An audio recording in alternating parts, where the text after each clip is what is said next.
Hello दोस्तों, welcome to sleepy classes. तो आज के प्रीक्योर में जो हम आपके करंट अफेयर्स डिस्कस करने जा रहे हैं वो आपके पॉलिटी और इंटरनेशनल रिलेशन से रिलेटेड है और आपके दिसंबर वीक 4 के करंट अफेयर्स हैं। ठीक है जी। तो शुरू करने से पहले हमेशा की तरह आज के टॉपिक्स देख लेते हैं। सबसे पहले हम बात करेंगे आपके जो मल्टीलिंगुअल कॉल सेंटर लॉन्च किया गया है फॉर एक्वा फार्मर्स। इसमें आपकी जो अथॉरिटी है एमपीईडीए, उसके बारे में भी हम बात करेंगे। ठीक है जी।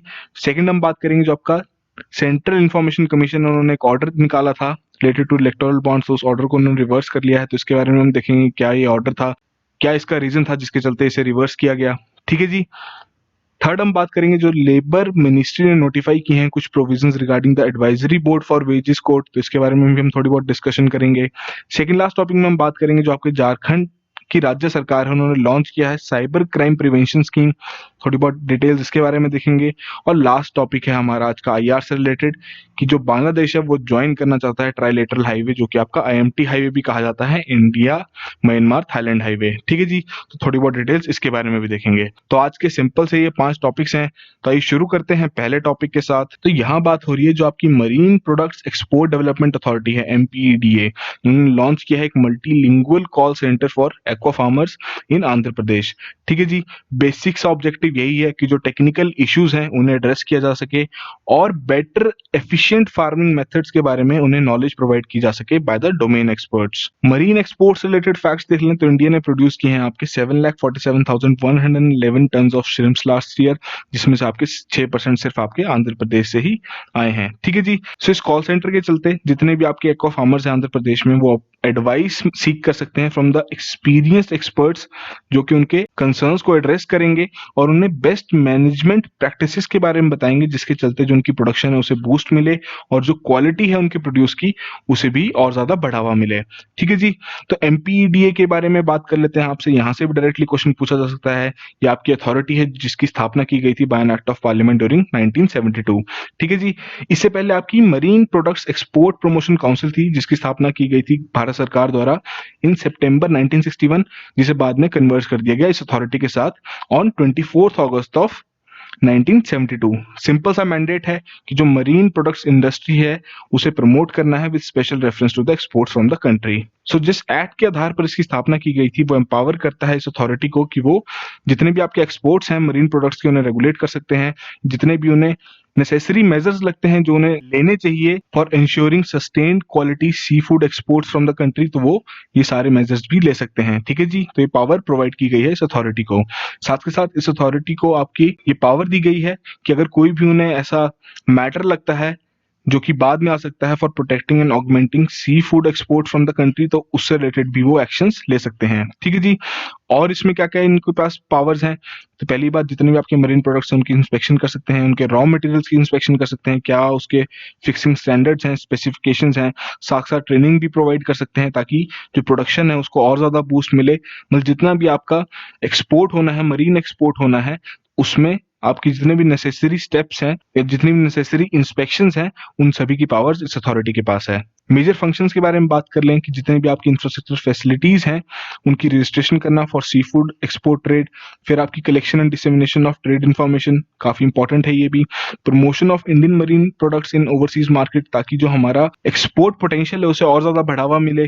फिर आपकी जितनी भी स्कीम्स इंपॉर्टेंट है इस मरीन इंडस्ट्री के लिए, उनकी इम्प्लीमेंटेशन में पूरे असिस्टेंस प्रोवाइड करते हैं। ठीक है जी। ताकि बेटर प्रिजर्वेशन हो सके और जो आपकी modernised processing flow quality regime है उसको इम्प्लीमेंट किया जा सके। फिर जो आपका एक्वाकल्चर है उसका प्रमोशन करना ताकि जो हमारा एक्सपोर्ट प्रोडक्शन है उसको और ज्यादा बढ़ावा मिले, नई नई फार्म डेवलपमेंट लाना, डाइवर्सिफिकेशन ऑफ स्पीसीज करना और जो आपकी अपग्रेडेशन ऑफ टेक्नोलॉजी है, तो इसका भी कार्यभार इसी अथॉरिटी के पास है। फिर जो आपके डीप सी फिशिंग प्रोजेक्ट्स हैं उनकी प्रमोशन करना through test fishing, joint ventures and upgradation and installation of equipments जो कि आपके नेसेसरी हैं to increase the efficiency of fishing. And finally जितनी भी आपकी एक्टिविटीज हैं, प्रमोशनल एक्टिविटीज हैं और जो पब्लिसिटी है आपकी रिलेटेड टू दिस इंडस्ट्री, उसको भी कैरी आउट करना। सो बेसिक से इसके फंक्शंस हैं, बेसिक सा ही आपका टॉपिक था। आई होप आपको यहाँ थोड़ी बहुत चीजें क्लियर होगी हो। इस अथॉरिटी के बारे में आप जरूर अपने नोट्स में कंपाइल कर लीजिए जितनी भी इंफॉर्मेशन यहाँ प्रोवाइड की गई है। तो आइए अगला टॉपिक देखते हैं। तो यहाँ बात करते हैं जो आपका सेंट्रल इंफॉर्मेशन कमीशन है, उन्होंने एक ऑर्डर पास किया था रिलेटेड टू इलेक्टोरल बॉन्ड्स, तो उसे अब रिवर्स कर रहे हैं। तो बेसिकली जनवरी 2020 में उन्होंने डायरेक्ट किया था सरकार को कि to reveal the names of the electoral bond scheme donors, कि चाहते थे कि उनकी जो आइडेंटिटीज हैं वो कॉन्फिडेंशियल रहे। तो अब इस ऑर्डर को उन्होंने रिवर्स कर लिया है, ये कहते हुए कि जो डिस्क्लोजर है आइडेंटिटी का, जिन भी डोनर्स ने डोनेट किए हैं money to the political parties, तो उससे कोई भी लार्जर पब्लिक इंटरेस्ट सर्व नहीं होगा। इनफैक्ट जो प्रोविजंस थे एक्ट के, ये उसे वायलेट करता है। सो बेसिकली ये आपका एक अपील रखी गई थी एक महाराष्ट्र बेस्ड एक्टिविस्ट द्वारा against the State Bank of India refusal to share the information. तो ये जो अपील थी इसे डिसमिस कर दिया गया है, और ये जो बेसिकली ऑर्डर उन्होंने जनवरी में पास किया था इसको अब रिवर्स कर दिया गया है।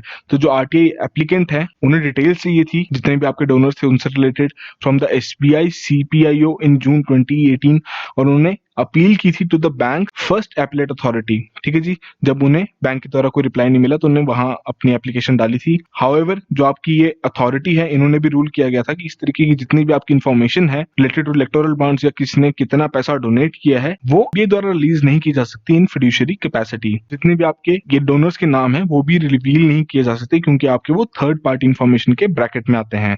ठीक है जी, उस दौरान जो उन्होंने सेकंड अपील रखी थी सीआईसी में, जो कि आपके आरटीआई एक्ट में भी मेंशन है कि अगर आपकी पहली अथॉरिटी से आपको रिजल्ट्स नहीं मिलते हैं तो आप सीआईसी में भी अपील कर सकते हैं। ठीक है जी, तो इसमें सीआईसी ने भी जो एसबीआई का स्टैंड था उसी पर रहे कि इस तरीके की कोई भी इंफॉर्मेशन या कोई भी नाम या किसने कितना पैसा डोनेट किया है वो नहीं दिया जा सकता, क्योंकि आपका ये अगेंस्ट हो सकता है of the provisions contained in the section 81EJ of the RTI act itself, जिसके चलते एक पब्लिक अथॉरिटी को एग्जेम्पशन मिलती है to give a citizen information available to a person. मतलब किसी व्यक्ति की इंफॉर्मेशन किसी और व्यक्ति को नहीं दी जा सकती in his fiduciary relationship until and unless जो आपकी कॉम्पिटेंट अथॉरिटी है वो सेटिस्फाई नहीं हो जाती कि इस इंफॉर्मेशन के देने से लार्जर पब्लिक इंटरेस्ट सर्व होता है। ठीक है जी, सो बेसिकली जो आपकी इलेक्टोरल बॉन्ड स्कीम है उसके चलते सिटीजन और जितने भी कॉर्पोरेट्स हैं वो कुछ मॉनेटरी इंस्ट्रूमेंट्स बाय कर सकते हैं एसबीआई से, और उन्हें डोनेट कर सकते हैं पॉलिटिकल पार्टीज को, ताकि वो उस मनी को रिडीम कर सकें।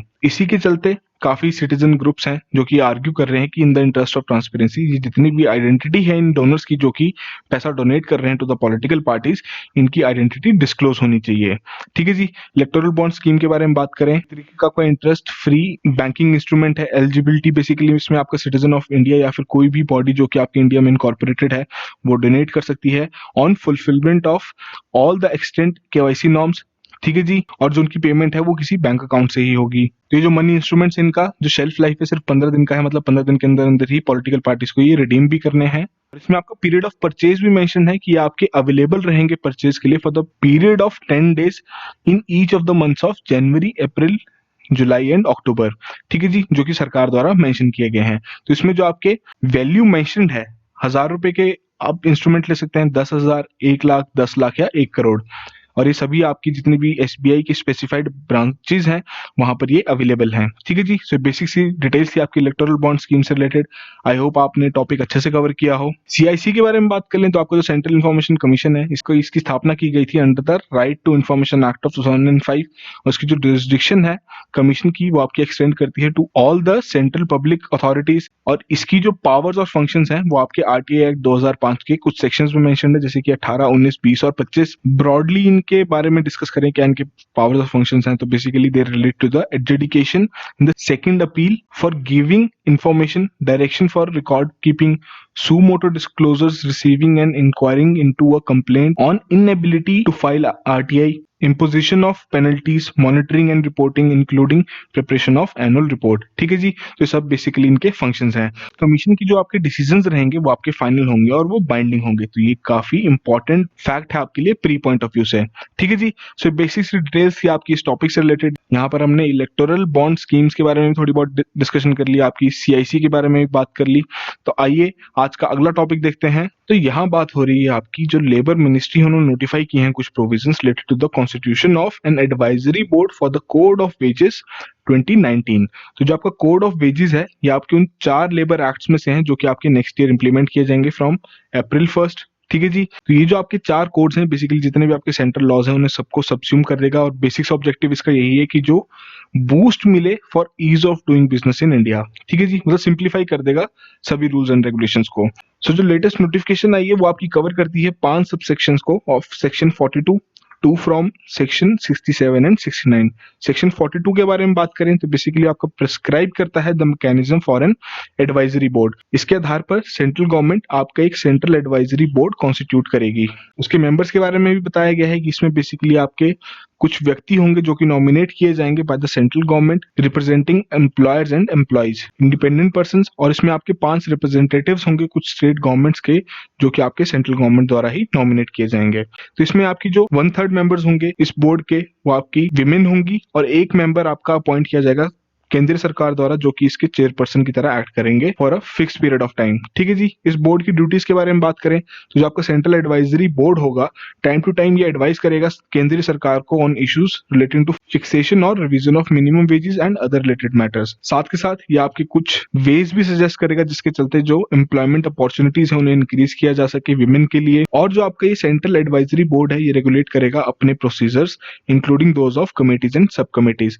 फिर इसमें जो आपके सब सेक्शंस ऑफ सेक्शन 67 है वो डील करते हैं with the rules and regulations and terms of the members of the board. Section 69 के बारे में बात करें इस कोड का तो वो आपका कहता है कि जो आपके पेमेंट ऑफ वेजेस एक्ट था 1936 का, मिनिमम वेजेस एक्ट था आपका 1948 का, पेमेंट ऑफ बोनस एक्ट 1965 और जो आपका इक्वल रेम्युनरेशन एक्ट था 1976 का, इन सभी को रिपील कर देगा।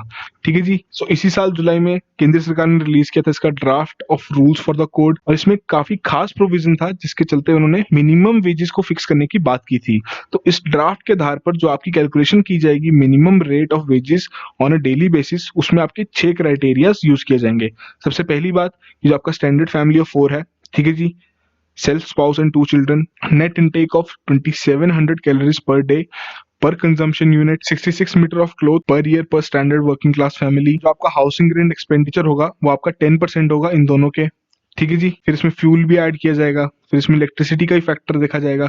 इसमें आपकी बाकी मिसलेनियस आइटम्स हैं जो कि एक्सपेंडिचर की वो आपकी कॉन्स्टिट्यूट करेगा 20% ऑफ द मिनिमम वेज, मतलब जो भी आपका इस पे सेट किया जाएगा उसका 20% होगा वो। साथ के साथ जो आपका expenditure on children's education, medical requirement, recreation and expenditure on contingencies वो बेसिकली आपके इसका 25% होंगे। ठीक है जी। फिर उसके हिसाब से आपका एक net minimum rate of ways on daily basis तैयार किया जाएगा। फिर इसमें जो आपके ड्राफ्ट रूल के जो प्रपोजल्स हैं उनके बारे में बात कर लेते हैं कि जो आपका ड्राफ्ट प्रपोज करता है to divide geographical areas into 3 categories, metropolitan, non metropolitan and rural. फिर ये आपका प्रपोजल रखता है to form a technical committee जो कि सजेस्ट कर सकता है, मॉडिफाई कर सकता है, ऐड या डिलीट कर सकता है particular occupations in the tentative list of 4 categories. कौन कौन सी हैं?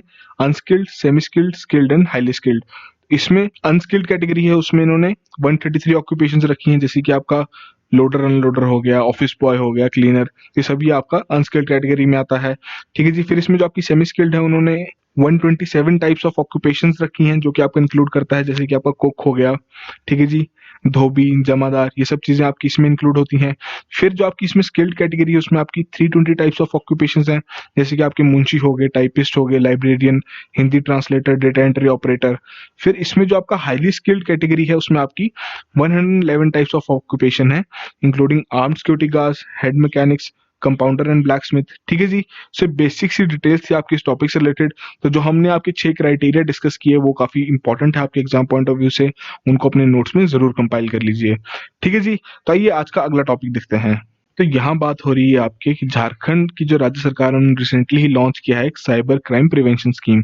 ठीक है जी। सो बेसिक सा एम है इस स्कीम का, पहली बात जितनी भी आपकी साइबर क्राइम रजिस्ट्रेशन शुरू की जाए ऑनलाइन, ठीक है जी, कैपेसिटी बिल्डिंग की जाए, फिर अवेयरनेस लोगों को जागरूक किया जाए related to cyber crime issues, और जितने भी आपकी रिसर्च एंड डेवलपमेंट यूनिट्स हैं उनकी भी स्थापना की जाए। ठीक है जी। साथ साथ ये आपका एम्फेसाइज करेगा ऑन पुलिस मॉडर्नाइजेशन की जो आपके ऑफिसर्स हैं पुलिस के वो एक तरीके का रोबोस्ट सिस्टम तैयार कर सकें to tackle the growing cyber crime. जैसे कि डेटा के आधार पर देखा गया है कि पिछले 5 सालों में 4803 साइबर क्राइम्स आपके झारखंड में आए हैं जिसमें से आपके सिर्फ 1500 कुछ केसेस ही डिस्पोज हुए हैं। ठीक है जी। साथ के साथ इसमें ये भी डिसाइड किया गया है जितने भी स्टूडेंट्स हैं आपके अलग अलग स्कूल्स के पूरे राज्य में उन्हें ट्रेन किया जाए फॉर कम्युनिटी पुलिसिंग। ठीक है जी। फिर इसमें आपका एक काफी अच्छा फैक्ट आया है कि आपके 36,000 सैंक्शन पोस्ट हैं फॉर होम गार्ड्स इन झारखंड। ठीक है जी। जिसमें से आपकी जो 19,000 है वो आपकी पेड है on daily basis based on their work. However सभी होम गार्ड्स को रेगुलरली वर्क नहीं मिलता है ऑन अ डेली बेसिस। तो इसमें ये पॉसिबिलिटी रखी जा रही है कि जितने भी आपके ये होम गार्ड्स हैं उन्हें डेपुटेशन बेसिस पर एज अ सिक्योरिटी गार्ड भी अपॉइंट किया जा सकता है। ठीक है जी। साथ के साथ इसमें आपकी जो राज्य सरकार है वो प्लान कर रही है to get trained sniffer dogs for crime prevention. So basic details थी आपकी इस टॉपिक के बारे में। ठीक है जी। आइए आज का लास्ट टॉपिक देखते हैं। तो यहाँ बात हो रही है आपकी कि बांग्लादेश चाहता है जो आपका ट्राइलेटरल हाईवे है, इंडिया म्यांमार थाईलैंड का जो ट्राइलेटरल हाईवे प्रोजेक्ट है उसे ज्वाइन करना, ताकि south and south east Asia में कनेक्टिविटी बढ़ाई जा सके। इसी के चलते इंडिया ने भी रिक्वेस्ट रखी है बांग्लादेश के लिए कि वो अलाउ करे connectivity from waste Bengal hilly area जो वहां पर है, एक रीजन है, टू मेघालय, वहां पर आपका एक महेंद्रगंज है, तो इन दोनों को कनेक्ट किया जा सके वाया बांग्लादेश। और ये तो आपको पता ही है कि जो आपका इंडिया म्यांमार थाईलैंड का जो ट्राइलेटरल हाईवे प्रोजेक्ट है ये काफी इंपॉर्टेंट है इंडिया के लिए, and it is one of the biggest infrastructure projects in the region. और जो इंडिया की पॉलिसी है एक्ट ईस्ट पॉलिसी, तो उसके लिए भी ये काफी ज्यादा इंपॉर्टेंट है। ठीक है जी। थोड़ी डिटेल इसके बारे में, हाईवे के बारे में बात करें तो काफी हम कह सकते हैं कि इससे बूस्ट मिलेगा ट्रांसपोर्ट कनेक्टिविटी में, क्योंकि आपका ये 1360 kilometre long cross border highway network है जो कि आपका अभी अंडर कंस्ट्रक्शन है, और इसकी उम्मीद रखी जा रही है कि आपका 2021 तक ये कंप्लीट हो जाएगा। तो इसमें बेसिकली जो इसमें इंपॉर्टेंट फैक्ट है, ये आपका मोरे जो कि इंडिया में है उसे कनेक्ट करेगा बगान के साथ जो कि आपका म्यांमार में है, और लास्ट में आपका मई सोत में जाके खत्म हो जाएगा। ठीक है जी, जो कि आपका थाईलैंड में है। तो इसमें इंडिया की क्या कॉन्ट्रीब्यूशन है वो बना रहा है आपके 2 वाइटल रोड सेक्शन। पहला क्या है आपका कलेवा यागी जो कि आपका 120 किलोमीटर का है, और इसमें आप एक और सेक्शन है जिसमें आपके 69 ब्रिजेस हैं ऑन तमु कैगोने कलेवा। ठीक है जी। तो जो इंडियन साइड का जो काम है वो आपका 2017 से शुरू हो गया था, उम्मीद यही है कि 2021 तक ये आपका कंप्लीट हो जाएगा। इसमें जो डिसीजन लिया गया था कि इस ट्राइलेटरल हाईवे को एक्सटेंड किया जाएगा टू लाओपीडिया एंड कंबोडिया, वो बेसिकली आपके एशियान इंडिया की जो कमेमोरेटिव समिट हुई थी 2012 की, तो उस दौरान डिसीजन लिया गया था ताकि जो इंडिया एशियान रिलेशंस हैं उन्हें और ज्यादा स्ट्रॉन्ग किया जा सके। तो बांग्लादेश पॉइंट ऑफ व्यू से बात करें तो एक रोड था मुजीबनगर से लेकर नोदिया तक जो कि आपका इंडिया बांग्लादेश बॉर्डर पर है, और काफी उसकी हिस्टोरिक सिग्निफिकेंस है ड्यूरिंग द लिबरेशन वॉर। तो बांग्लादेश ने एक नाम प्रपोज किया है उसके लिए, स्वाधीनता सड़क। ठीक है जी। आई होप प्रोनाउंसिएशन करेक्ट हो यहाँ पर, बट स्टिल आपके लिए काफी इंपॉर्टेंट पॉइंट है ये प्री पॉइंट ऑफ व्यू से। ठीक है जी। इंडिया ने भी एक रिक्वेस्ट रखी है बांग्लादेश के लिए कि उन्हें एक लैंड पोर्ट प्रोवाइड किया जा सके अगरतला अखौरा से जो शुरू होगा for transportation of goods from Chattogram port to the north east of the India. ठीक है जी। क्योंकि आपको पता है कि जो आपका सिलीगुड़ी कॉरिडोर है सिर्फ वहीं से ही एक्सेस है इंडिया के पास नॉर्थ ईस्ट के लिए, तो ये काफी इंपॉर्टेंट है इंडिया पॉइंट ऑफ व्यू से भी। एंड उन्होंने प्रपोज किया है कि जो उनके ट्रक्स हैं वो फेनी ब्रिज का यूज करेंगे जब आपका वो कंप्लीट हो जाएगा। ठीक है जी। और एक इंपॉर्टेंट डिसीजन भी लिया गया था, जो आपकी रिसेंटली ही कॉन्स्टिट्यूटेड एक हाई लेवल मॉनिटरिंग कमेटी है जिसको हेड करेंगे secretary economic relations division from Bangladesh, और आपके हाई कमिश्नर ऑफ इंडिया जो कि आपके ढाका में अपॉइंटेड है, वो रेगुलरली रिव्यू करेंगे of all the LOC projects, उनकी प्रोग्रेस को, ताकि उनकी अर्ली कंप्लीशन हो सके। ठीक है जी। सो बेसिक सी डिटेल्स थी आपकी इस टॉपिक से रिलेटेड। तो जैसे कि आप देख सकते हैं इस मैप में कि आपका मोरे से शुरू होगा all the way from Myanmar to ये आपका थाईलैंड तक जाएगा। अब इसे एक्सटेंड करने की जो बात की गई है 2012 में, अब देखना है वो आगे किस तरीके से इंप्लीमेंट की जाती है। सो काफी बेनिफिशियल रहेगा ट्रेड पॉइंट ऑफ व्यू से भी, टूरिज्म पॉइंट ऑफ व्यू से भी, नॉर्थ ईस्ट की डेवलपमेंट के पॉइंट ऑफ व्यू से भी। तो इसीलिए ये जो आपका प्रोजेक्ट है ये इंडिया के लिए बहुत ज्यादा इंपॉर्टेंट है। सो आज के हमारे 5 जो टॉपिक्स थे वो यहीं खत्म होते हैं। आई होप आपने कुछ ना कुछ यहाँ जरूर गेन किया हो। जो जो आपको लगता है आपने नहीं पढ़ा है उनको जरूर अपने नोट्स में कंपाइल कीजिए, और इसी तरीके से रेगुलरली करंट अफेयर्स फॉलो करते रहिए। ठीक है जी। और जो आपके शाम को 5 क्वेश्चंस आते हैं प्रीमिक्स के, उन्हें भी रेगुलरली अटेम्प्ट कीजिए। हार्डली 10 से 12 मिनट का आपका वो लेक्चर होता है। एक अच्छी प्रैक्टिस हो जाएगी आपकी प्रीवियस क्वेश्चंस की, क्योंकि जितनी आप प्रैक्टिस करेंगे उतना ही आपके लिए अच्छा है और उतना ही आपका बेटर स्कोर आएगा प्रीलिम्स में। सो आज के लिए इतना ही। All the very best.